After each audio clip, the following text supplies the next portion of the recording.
Assalamualaikum warahmatullahi wabarakatuh. Kepada yang terhormat Bapak atau Ibu penguji uji kinerja UKM PPG Batch 4 tahun 2025.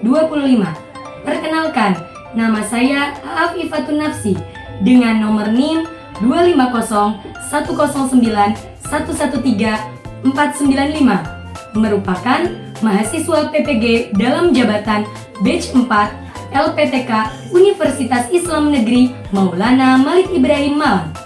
Pada hari ini, Selasa, tanggal 20 Januari 2026, saya akan melaksanakan praktek pembelajaran dalam rangka penilaian uji kinerja dengan mata pelajaran Sejarah Kebudayaan Islam, materi pokok Wali Songo dalam dakwah Islam di Indonesia, kelas 9. Selamat menyaksikan. Assalamualaikum warahmatullahi wabarakatuh. Waalaikumsalam warahmatullahi wabarakatuh. Gimana kabarnya hari ini anak-anak? Alhamdulillah baik. Sebelum kita mulai pembelajaran pada hari ini, mari kita bersama-sama membaca doa supaya pembelajaran hari ini nanti bisa bermanfaat untuk kalian dan bisa dipahami oleh kalian. Dan sekaligus juga kita mengirim doa untuk Wali Songo, tokoh-tokoh Islam terdahulu yang telah mengenalkan agama Islam di Indonesia. Ala hadina wa ala kulli niyatin sholihah. Al-Fatihah.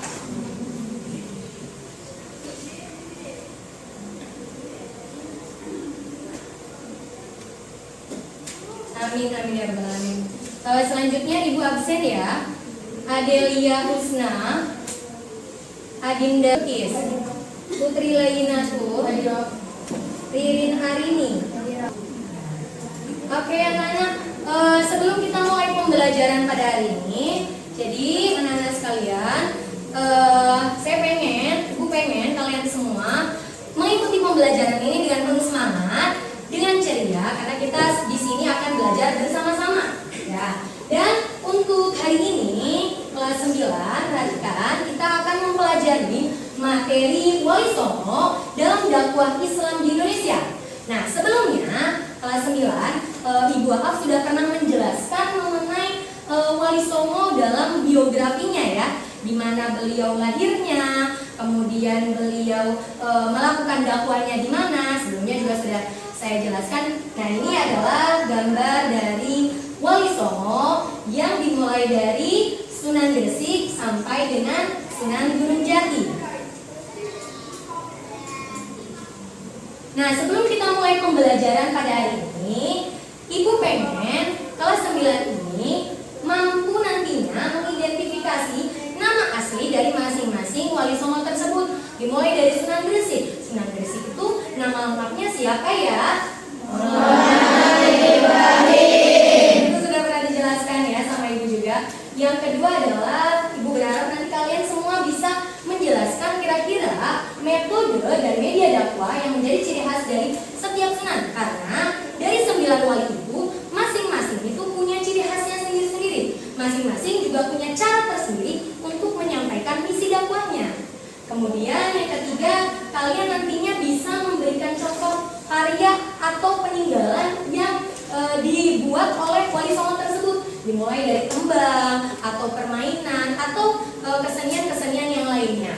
Kemudian selanjutnya kalian juga nanti mampu menganalisis peran kolektif Wali Songo dalam berbagai bidang seperti bidang pendidikan, seni, sosial ataupun melalui perpolitikan.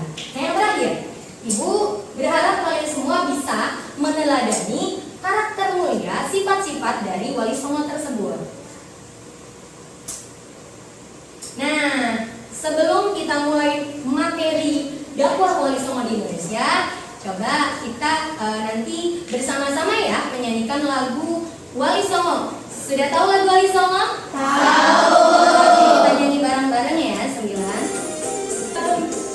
1, 2, 3. Gusti Maulana Malik Ibrahim, Sunan Ampel Raden Rahmat, Sunan Giri Muhammad Ainul Yakin, Sunan Bonang Maulana Makhluk, Sunan Bonang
seni apakah hanya untuk hiburan? Menurutku, seni bukan hanya untuk hiburan, tapi seni memiliki fungsi lain seperti untuk mengekspresikan diri, sebagai alat komunikasi, media pendidikan, dan sebagainya. Khususnya dalam Islam, seni dapat menjadi media penyebaran Islam seperti yang dilakukan oleh para wali songo untuk menyebarkan agama Islam di Nusantara. Oke, tepuk tangan buat kita. Pertanyaan terakhir, kira-kira strategi dakwah yang dilakukan oleh Wali Songo terdahulu ini masih relevan nggak ya? Masih sesuai nggak ya dengan kondisi sekarang ini? Ada yang bisa bantu saya untuk menjawab? Oke, coba siapa namanya? Putu Hatun, silakan Putu Hatun. Masih relevan. Karena mereka menyampaikan metode dakwah sesuai dengan kebutuhan lokal dan budaya. Strategi ini dapat diterapkan sesuai dengan era digital dan kebutuhan masyarakat modern. Oke, tepuk tangan.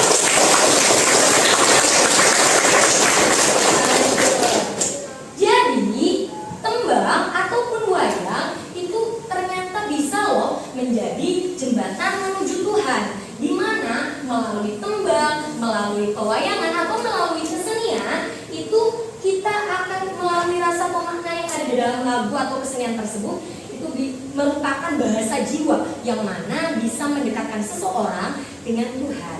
Oke, kita lanjut. Nah, sebelum kita lanjutkan ke bagaimana sih strategi atau metode dakwah dari Wali Songo, mari kita simak bersama kisah dari Wali Songo. Sudah siap ya? Ini adalah kisah Wali Songo. Kok bisa ya mayoritas masyarakat di Jawa itu beragama Islam? Jawabannya ada di balik kisah epik para wali songo. Mereka adalah tokoh-tokoh keren yang menyebarkan Islam dengan cara yang gak biasa. Yuk kita bahas bareng. Beliau menggunakan pendekatan pernikahan sebagai strategi untuk menyebarkan Islam pada tokoh-tokoh penting Cirebon. Beliau menikahi 5 wanita di berisi putri raja yang memiliki praktik lintas. Pada 1525 Masehi, beliau berhasil melebarkan sayap dakwahnya dengan membangun kerajaan Islam di Bali. Jadi, berkat perjuangan Wali Songo yang kreatif dan penuh toleransi, Islam bisa menyebar luas di Pulau Jawa. Mereka adalah bukti kalau dakwah bisa dilakukan dengan cara yang damai dan menyenangkan. Kalau nggak ada mereka, mungkin sejarah kita bakal beda banget ya. Ini adalah kisah dari Wali Songo. Gimana? Seru nggak kisahnya? Ya. Setelah kita bersama-sama menonton dan melihat, menyimak kisah Wali Songo melalui video. Nah, selanjutnya, apakah kalian sudah sedikit punya gambaran tentang bagaimana metode dakwah dari Wali Songo? Sudah ada gambarannya kelas 9? Sudah ada gambarannya ya. Jadi seperti yang tadi dijelaskan bahwa Wali Songo itu berasal dari 2 kata, yaitu kata wali dan kata songo. Di mana wali di sini adalah seorang yang dekat dengan Allah atau disebut juga dengan waliullah atau kekasih Allah. Dan Wali Songo ini berjumlah 9 orang, sehingga dalam bahasa Jawa itu kalau 9 itu kan songo. Artinya ada 9 wali, 9 orang yang menyebarluaskan Islam, agama Islam di wilayah Pulau Jawa. Dan setelah yang tadi kita simak bersama bahwa dakwah yang mereka lakukan itu benar-benar dengan cara yang sangat damai. Tidak ada paksaan, tidak ada peperangan, kekerasan, atau ancaman, dan yang lainnya.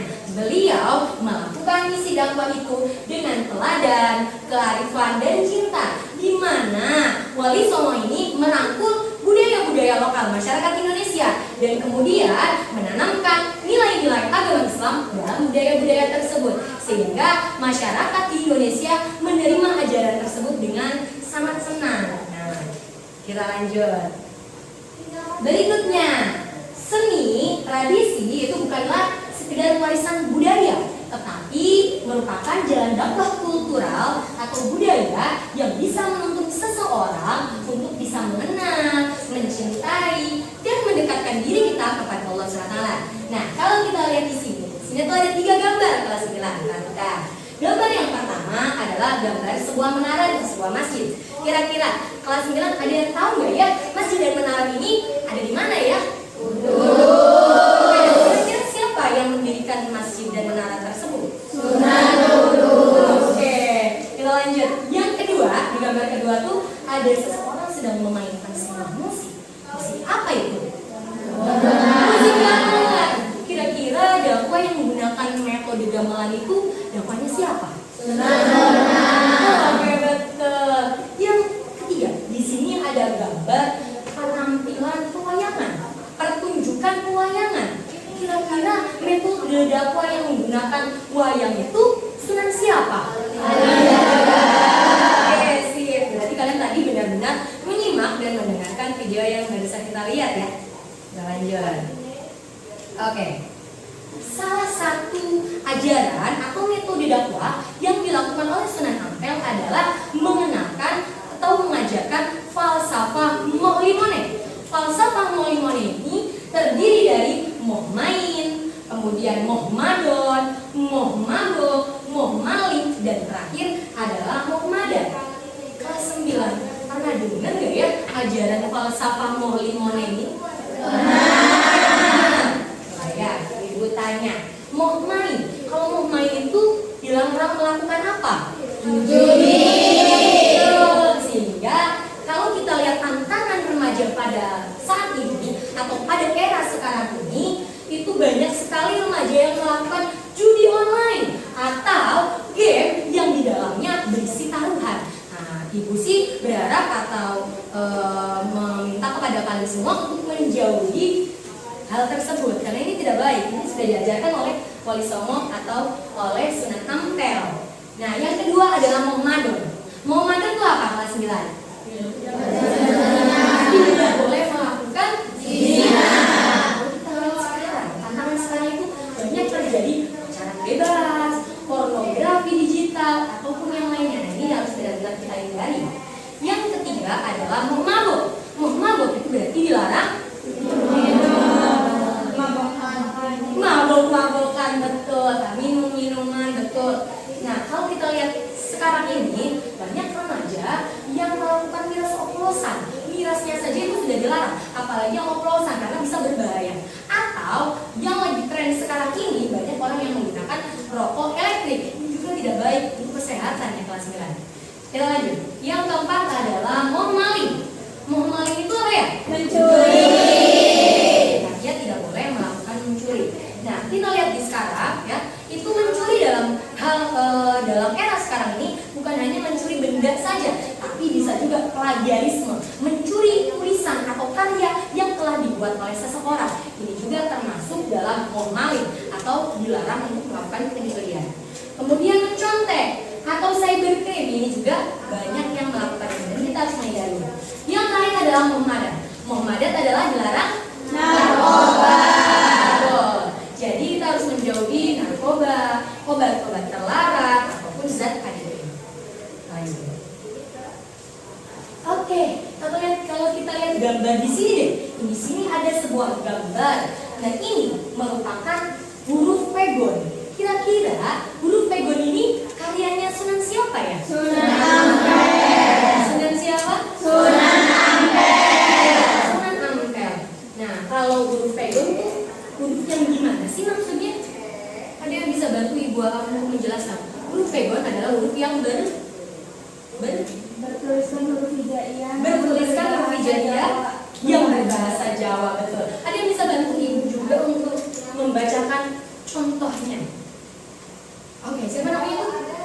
Nafsya, coba Nafsya. Gimana ya cara membaca ini ya Nafsya?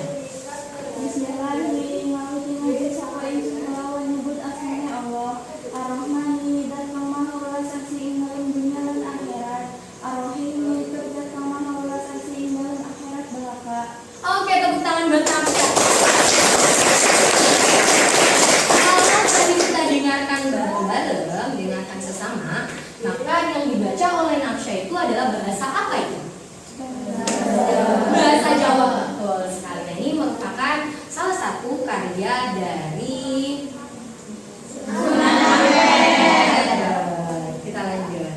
Nah, ini adalah salah satu lagu karya Sunan Kalijaga. Kira-kira kelas 9 ada yang sudah pernah dengar lagu Ilir-Ilir enggak ya? Oke, coba ya kalau kalian sudah pernah mendengarkan, kita nyanyikan bersama ya lagu Ilir-Ilir ini ya. Udah siap ya? Kita nyanyi bareng-bareng nih, happy aja. Kita nyanyi sama-sama lagu Ilir-Ilir versi Habib Syekh.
Nah, setelah kita tadi bersama-sama menyanyikan lagu Ilir-Ilir, ada yang tahu nggak ya kelas 9 lagu Ilir-Ilir ini karyanya siapa?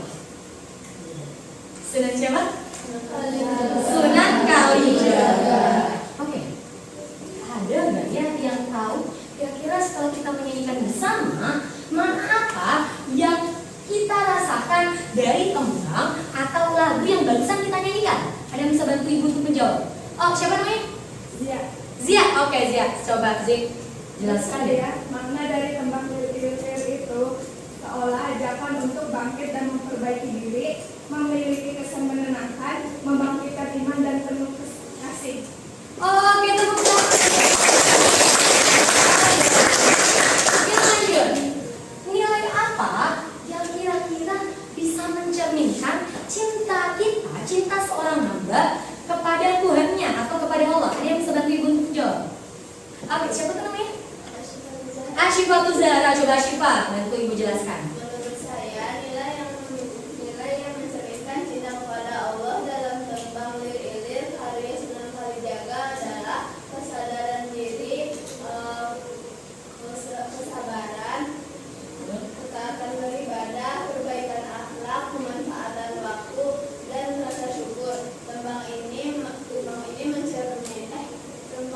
mencerminkan, tembang ini mengajarkan kita juga untuk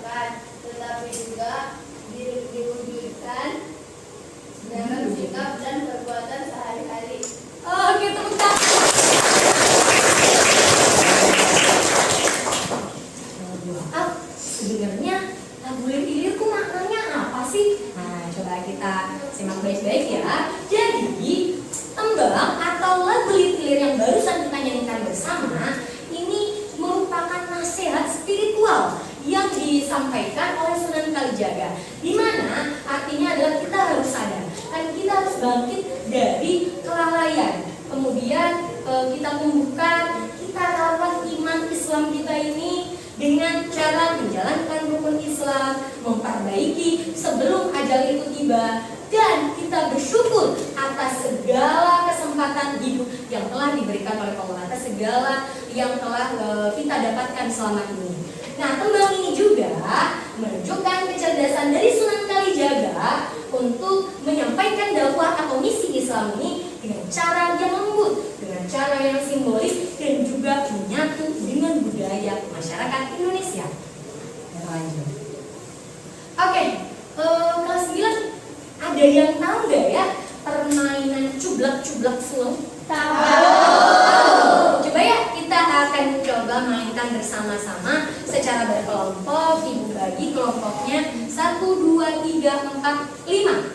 Kelompoknya silakan nanti di bawah, kemudian bermain cublak-cublak sulung. Nanti ada yang menjadi Pak Empong. Hong Bimpa aja, Hong Bimpa. Kalian tuh Hong Bimpa kan nih? Tahu. Ayo, silakan bangun kelas 9. Cari tempatnya, boleh di sebelah sini.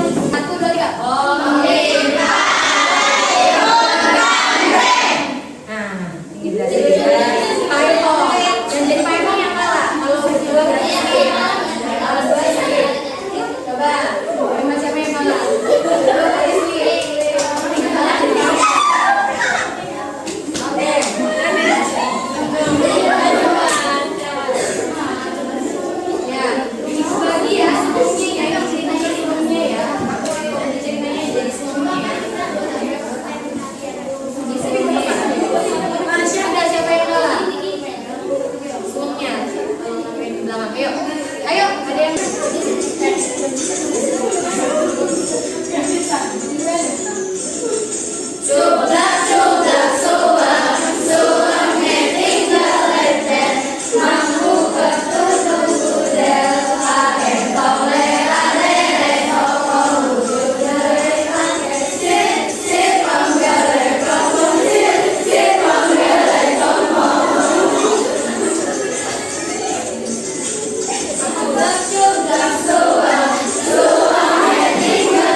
Bersama-sama.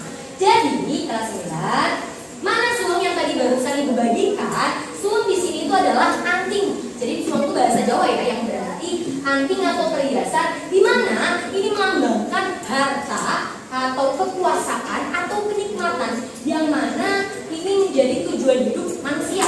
Manusia itu selalu ingin mencapai harta yang banyak, kekuasaan atau yang lainnya. Nah, kemudian kalian Pak Empong ini diminta untuk mencari sulung. Kira-kira sulungnya ada di mana ya?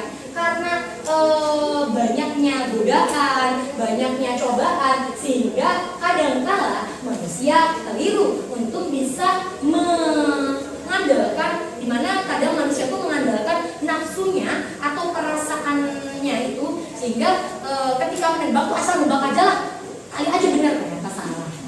Memiliki hati yang bersih, memiliki kejujuran, kebijaksanaan.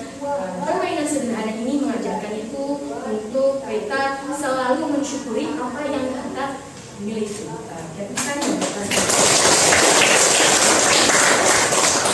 kita lanjut ya. Selanjutnya kelompok yang sudah minggu yang lalu ibu bentuk juga ya. Nanti kalian sudah kelompok dan nanti kalian akan mendiskusikan terkait dengan tugas yang akan Ibu sampaikan. Ada 3 tugas dalam LKPD yang nanti akan Ibu bagikan beserta dengan bahan ajarnya. Nah, sebelum Ibu bagikan, kalian pahami dulu ya. Nah, ini adalah aktivitas pertama. Aktivitas pertama adalah menjodohkan para wali. Dimana Sunan Kalijaga kira-kira metode dakwahnya dengan cara apa? Tulis ya, ditulis namanya, nama anggotanya ditulis, dipahami bahan ajar yang Ibu bagikannya, bahan ajarnya, kemudian LKPD-nya.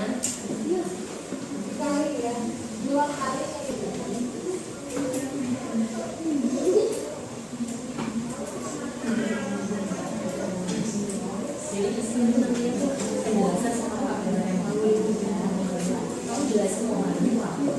Jabulnya aja kan mau ngapain?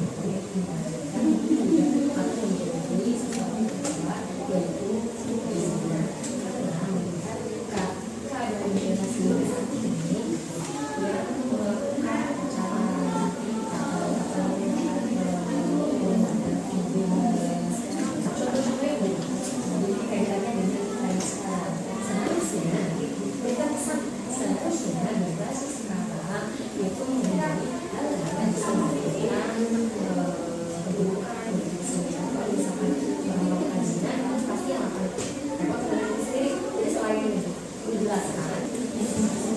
melakukan sembari menunggu kita mulai presentasi kelompok pertama.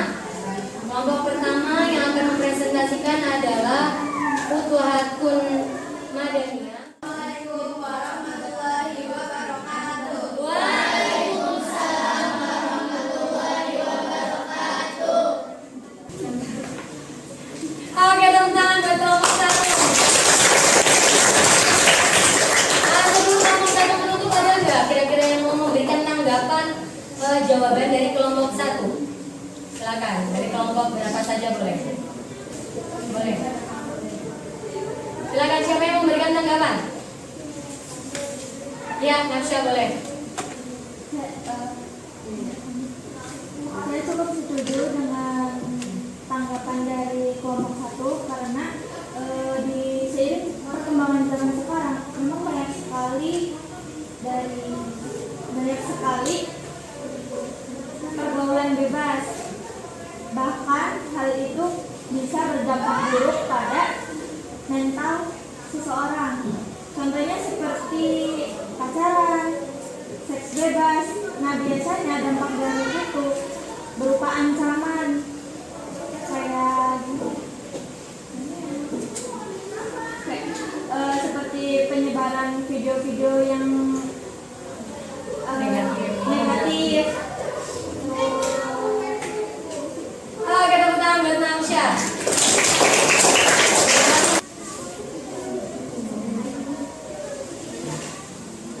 Assalamualaikum warahmatullahi wabarakatuh. Waalaikumsalam warahmatullahi wabarakatuh. Kami dari perwakilan kelompok 2 ingin mempresentasikan hasil diskusi kami.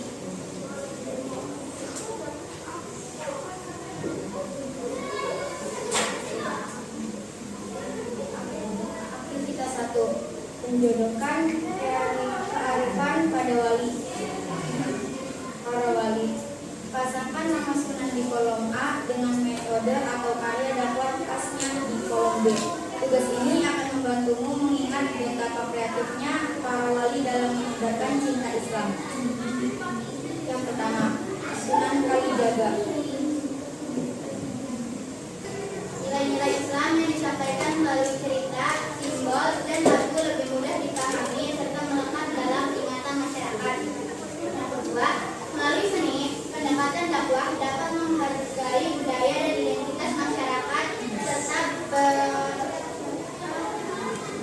Ke kelompok ketiga. Kelompok ketiga, Adinda Bunga Rehania, Bunga Zakia Tusafa, dan Dimas Hayun Sari. Selamat pagi ya, kelompok ketiga. Boleh nanti warahmatullahi wabarakatuh.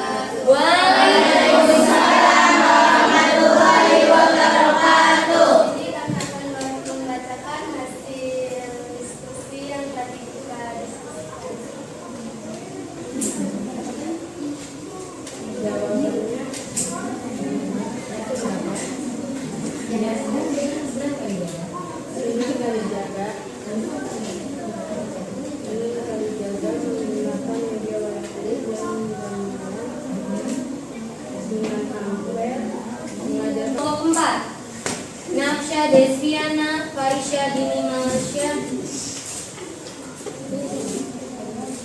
dan Putri Lainatul Arifah. Assalamualaikum warahmatullahi wabarakatuh. Waalaikumsalam warahmatullahi wabarakatuh. Kami dari kelompok 4, kami perwakilan dari kelompok 4 akan menyampaikan hasil diskusi dari kelompok kami. Aktivitas pertama, Sunan Kalijaga. Sunan Kalijaga adalah metodenya menggunakan media wayang kulit dan gamelan. Sunan Ampel. Metodenya Kedua, analisis dakwah melalui seni dan budaya. Jawabannya nomor 1, seni menjadi media akulturasi sehingga masyarakat tari merasa hilang mengenal identitas budaya mereka. Berdakwah melalui seni. Assalamualaikum warahmatullahi wabarakatuh. Waalaikumsalam warahmatullahi wabarakatuh.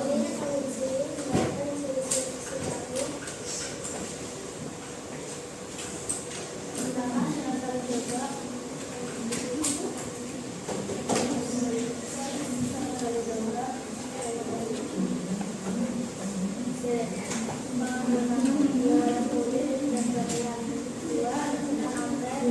Aktivitas 1 dan sampai ke 3. Mudah? Mudah. Mudah ya, karena memang dilakukan secara berkelompok, berdiskusi, jadi dengan adanya kerjasama jadi lebih mudah mengerjakan tugasnya. Tapi Ibu membutuhkan asesmen nilai individu sehingga nanti Ibu akan membagikan LKPD kembali dan masing-masing dari kalian silakan mengerjakan LKPD ini dengan jujur, tidak mencontek, menulis nama dan kelas ya, dan kemudian kerjakan saja sebisanya. Dibaca, Ibu akan kasih waktu 5 menit ya mengerjakannya.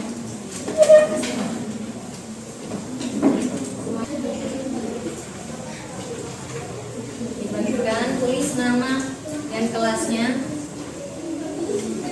Kurang nggak? Kurang berapa?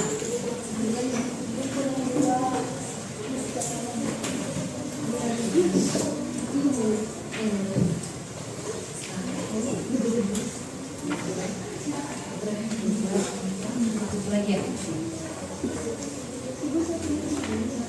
Satu lagi nih.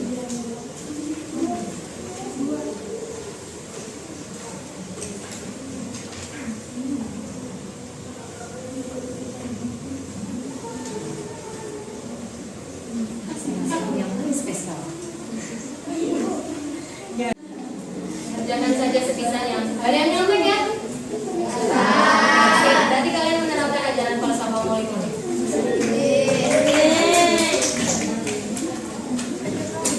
Apa-apa, dapat kecil apa-apa, yang penting usaha sendiri. Yang penting dapat hasil. Oke, kelas 9. Setelah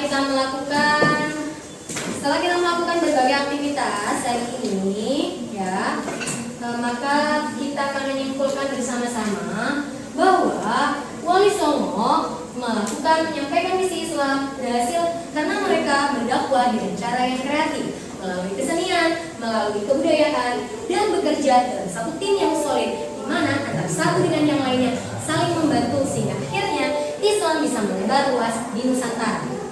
Oke. Selanjutnya, setelah kita semua mengikuti pembelajaran yang kita lakukan pada hari ini, coba dong Ibu mau tahu bagaimana ya perasaan kalian. Ungkapkan secara jujur, menurut kalian materi apa yang paling mudah dipelajari? Coba ada yang bisa bantu Ibu jawab. Oke.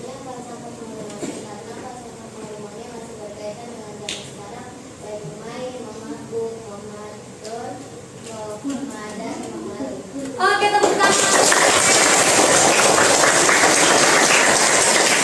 Coba kenalin. Yohanes, menurut Yohanes itu ternyata materi yang paling menarik atau metode dakwah yang paling menarik adalah ajaran falsafah. Mau gimana? Kita lanjut. Yang kedua, dalam memahami materi, tentunya mungkin kalian akan menemui kesulitan bagian mana ya materi yang paling sulit dari metode dakwah Wali Songo itu? Boleh disampaikan oleh siapa? Silakan. Siapa namanya? Oh ya, Alia. Pakai Alia. Materi yang sulit saya pahami adalah dakwah Sunan Kalijaga. Oke. Saya bingung dalam kaitan wayang dengan kondisi yang terjadi di zaman sekarang. Oke, tepuk tangan buat. Oke ya. Berarti kalau kalian masih bingung, artinya kalian sudah mulai berpikir nih, bagaimana sih, apa sih emang kaitannya? Nanti kita akan pelajari lebih jauh ya, bagaimana metode dakwah yang dilakukan oleh Sunan Kalijaga melalui pewayangan tersebut. Kita lanjut dulu yang terakhir. Setelah kita menyelesaikan semua tugas pada hari ini, pada aktivitas hari ini, perasaannya bagaimana ya? Ada yang bisa mengungkapkan perasaannya? Oke, siapa namanya? Nabila.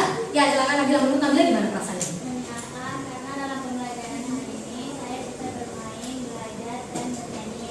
Saya juga mendapatkan pengetahuan baru seperti tentang lirik dan permainan celup-celup suam.